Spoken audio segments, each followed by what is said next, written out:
आज से शारदीय नवरात्रि शुरू हैं, तो सभी देशवासियों को नवरात्रि की ढेर सारी शुभकामनाएं। आज से सभी देशवासी माँ की पूजा करने के लिए सभी तैयार हैं 9 दिन के लिए।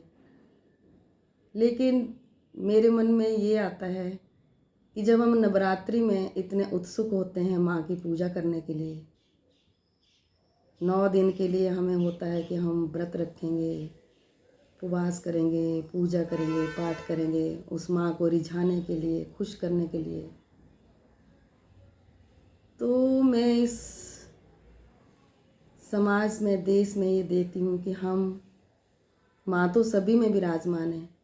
हम मूर्ति में माँ को देखते हैं, मंदिर में ढूंढते हैं, कहीं कहीं हम यात्रा पे जाते हैं कि माँ के दर्शन करें। लेकिन हम ये क्यों भूल जाते हैं कि हमारे ही घर में जो बेटियां हैं, जो माँ हैं, जो पत्नी है, जो बहन है, उसी में हम उस माँ को क्यों नहीं ढूंढते। उन्हें तो दिन रात हम परेशान करने में, दुखी करने में, उन्हें हम रात दिन टॉर्चर करते हैं, तरह तरह की बातें सुनाते हैं, उसका कोई हम मान सम्मान नहीं कर सकते। घर में ही अपने उस माँ को देखने की कोशिश करें जो लाइव, जो जिंदा इंसान हैं, जिनमें जान है, प्राण है। क्यों ना हम उन्हीं की इज्जत करें, मान करें, सम्मान करें। जब हम उनका मान सम्मान करेंगे तो जो देवी माँ हैं, शक्ति हैं, शक्ति स्वरूपा हैं, वो बहुत खुश होंगी कि इस समाज में, इस देश में, इस दुनिया में नारी शक्ति का सम्मान हो रहा है। इस समय पे तो माता भी, माँ भी हमारी नवरात्र में इतनी दुखी होंगे कि आजकल के समाज में जो नारी के साथ हो रहा है, उनके सम्मान की जो धज्जियाँ उड़ रही हैं, उनके शरीर का जो शोषण हो रहा है, वो माँ कितनी दुखी होंगी। क्या वो माँ चाहती हैं कि नारी के साथ ऐसा हो, छोटी छोटी बच्चियों के साथ ऐसा हो? आज 1 महीने की बच्ची से, 1 दिन की बच्ची से लेके 90 साल के बुजुर्ग तक भी जो नारी शक्ति है वो सुरक्षित नहीं है।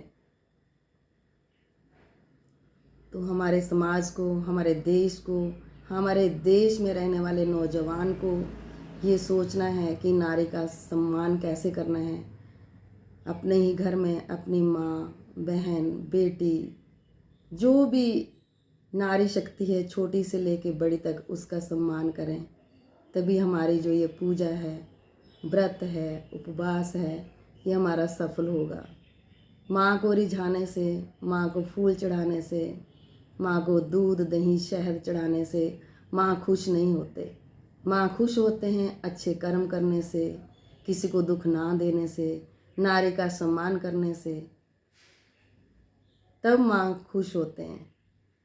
तो हमें सभी को जो है वो नारी का सम्मान करना चाहिए।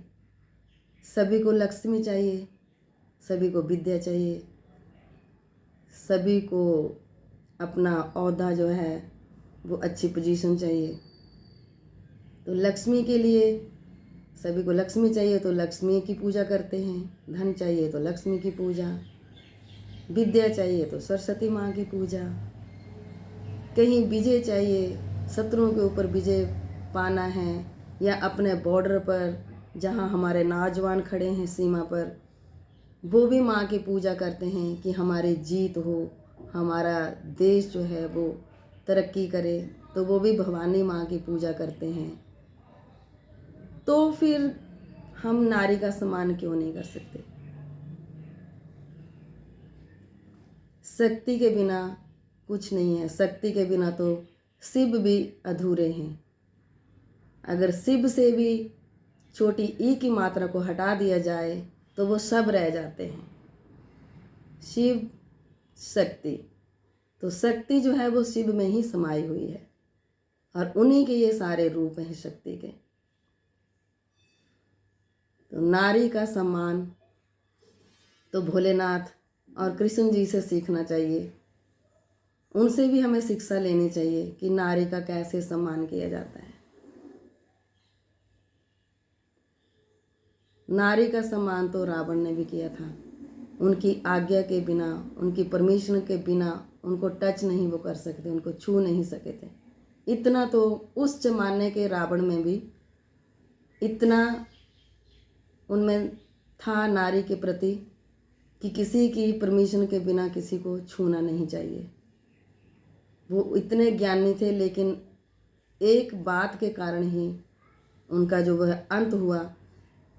तो आज का पुरुष, आज का नौजवान, आज की मैन पावर जो अपने आप को समझते हैं कि हम बहुत ही पावरफुल हैं, लेडी तो कुछ नहीं है, औरत कुछ नहीं है, वो ये जान लें कि जब इतनी सी गलती के लिए सिर्फ वो एक उठा करके और चुरा करके ही लेके गए थे, अभी उन्होंने सीता जी के साथ ऐसा कुछ घिनौना कार्य नहीं किया था, तब भी उनका अंत कैसे हुआ।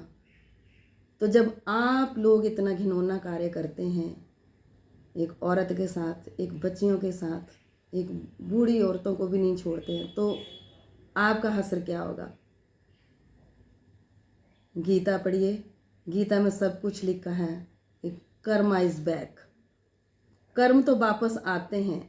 ये आजकल की जनरेशन को नहीं पता है, लेकिन गीता जो है वो भगवान कृष्ण ने अगर उपदेश दिया है अर्जुन को, तो वहीं पे भी यही प्रॉब्लम थी कि नारी का जो उन्होंने अपमान किया था, द्रौपदी का अपमान किया था, तो इसी वजह से जो है वो महाभारत हुई थी, तो वहाँ पर भी सर्वनाश हुआ।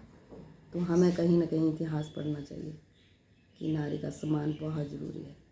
माँ की पूजा तभी सफल है जब हम नारी का सम्मान करें। तो मेरी सभी से हाथ जोड़ के विनम्र विनती है कि नारी का सम्मान करें, तभी हमारी पूजा सफल होगी। यत्र नार्यन्ति पूज्यन्ते तत्र देवता रमन्ते। जहाँ नारी का सम्मान है वहाँ सब कुछ है, और जहाँ नारी का निरादर है वहाँ से लक्ष्मी चली जाती है। जय माता दी।